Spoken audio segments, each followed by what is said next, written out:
Hey everyone, and welcome to Liberty. Watch where we dive deep into everything American, from politics and policy to culture and the Constitution. Here, we put the values, voices, and interests of the American people first. No spin, no nonsense, just real talk about what matters most to our country. Subscribe and join us as we stand up for liberty, truth, and the American way.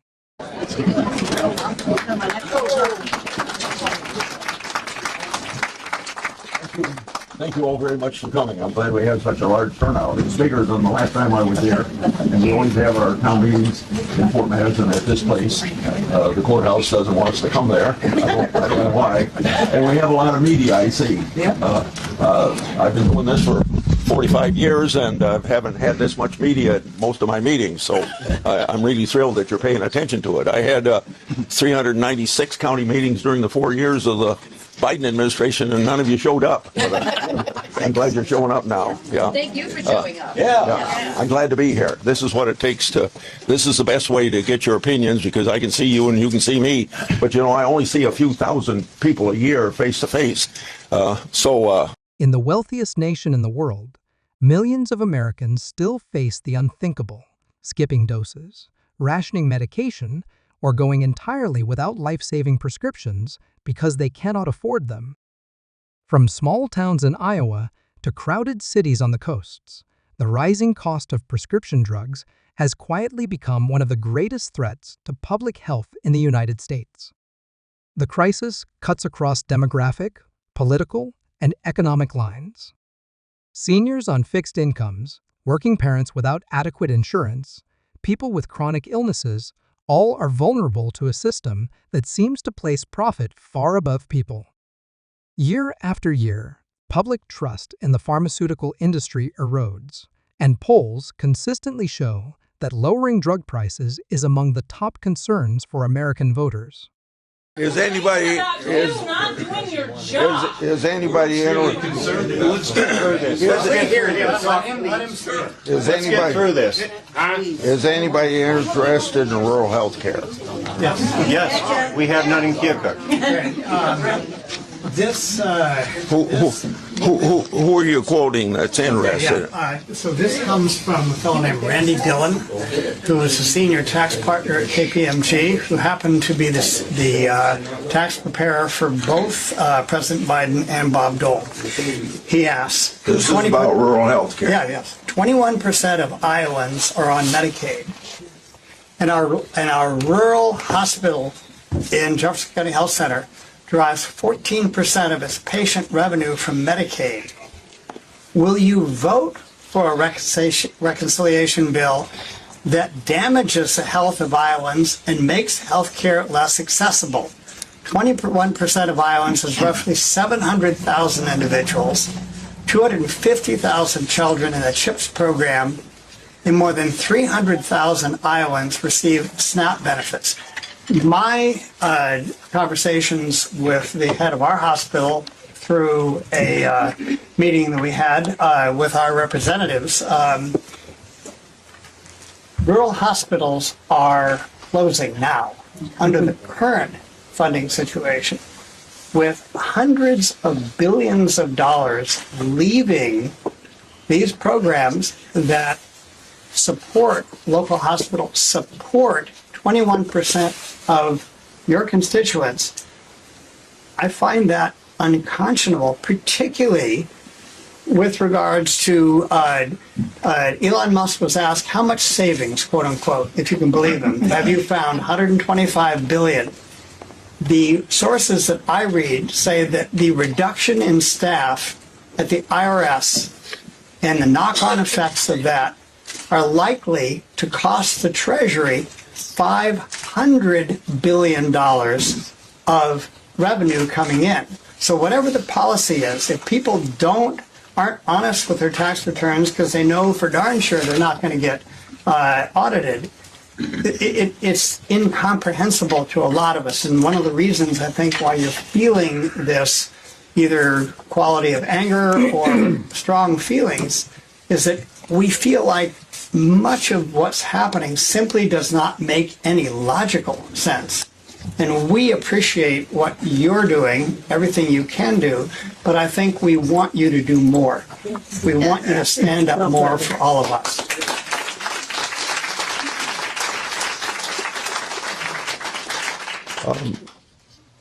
We're going to save Medicare, if there's any, Medicaid, if there's any doubt about Medicaid, which was a point of his question. But also it gives me a chance to say that we'd have a lot less rural health care if I hadn't got adopted 25 years ago, the Critical Access Hospital Program. Yeah, okay. Okay, now, any questions on veterans? Any questions on? Yes. Where's the Back here, I have a question on Go ahead. the health care. Okay, I was really sad to hear that it's going to take, 2 years for you to just to get my email and what I sent you. Darn it. What'd you say, about a year for something, for people to? Would you say that, would you start over again? I'm please? sorry. I have let me back up. About 2 days ago, I sent you a short email, but I put 3 attachments with it. I write for an online site. My 3 were managed health care, and then care facilities, not anymore, and then the fiasco of the health insurance industry. And there is so much fraud and abuse in there that I had to write those things. So that, and there's a lot of things that are going on in this part of the state even. And if they're going on here, I know they're going on other places in care facilities, because I know people that work there, and I've done that kind of work myself. One gentleman, I called him gentleman, picked a lady up that had tried to get out of bed. She'd fallen. He picks her up and slams her in the bed, and he says, "Stay there." My goodness. And did he get fired for that, or even say, oh no, they wrote a glowing report on him when he went to another facility, because that's what they do. They just pass him around. Instead, maybe she doesn't have family that can help her, can come in there and talk to her. She can't say to somebody that she's being mistreated, abused. So we've got to find a way. I know you care about that. I follow you closely in what you do. But is there anything that Congress can do about this? About all the states? Sure. Some of the things that you have brought up, I brought up in my open hearings that we've had before the committee on that very subject. And we have federal laws guaranteeing quality care.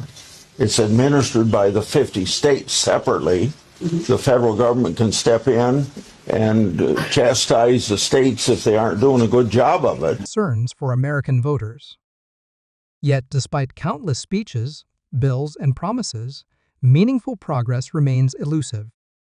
Many Americans ask, why is medicine so expensive here when it's cheaper almost everywhere else in the developed world?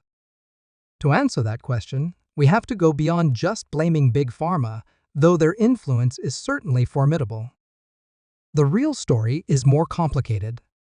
At the heart of the U.S. prescription drug market lies a deeply entrenched and often misunderstood network of intermediaries. Chief among them are entities known as pharmacy benefit managers, or PBMs. PBMs are not widely recognized by the public, and they prefer to keep it that way. Operating behind the scenes, these companies are tasked with negotiating drug prices between pharmaceutical manufacturers, insurance providers, and pharmacies.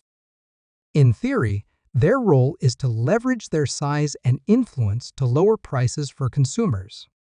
But in reality, PBMs have evolved into powerful corporate entities that play a major role in shaping the final price of medications, and critics argue that they often do so in ways that favor profits over patients.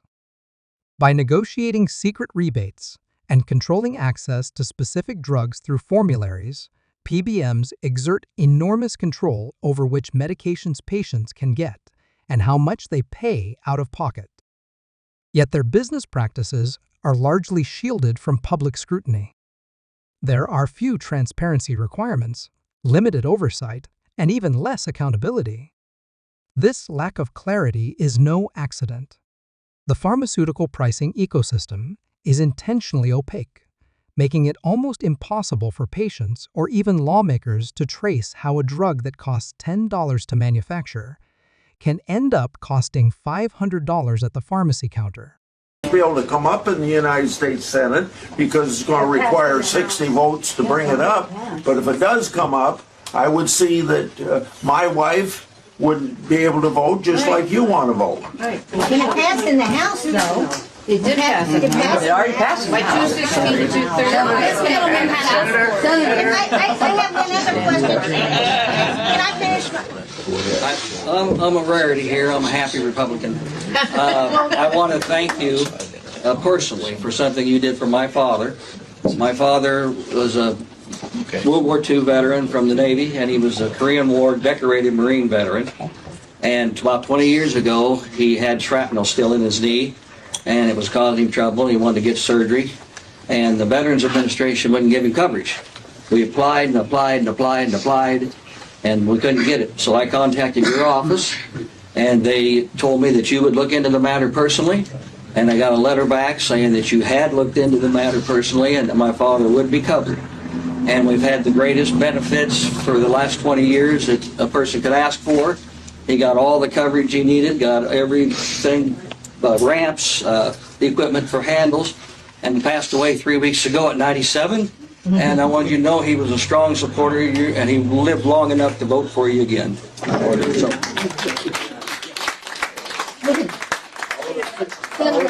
Senator. I ought to tell all of you something that would help veterans in the future.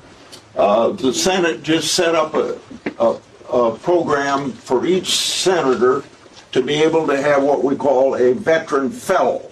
So I have hired Clayton Brown to do that. He works out of my Des Moines office. Of course, you can go to any of my offices and get help like you got for your dad, but this guy is concentrating just on veterans issues. So if you know somebody that needs some help. Veterans need the hospital staff to be staffed. If you...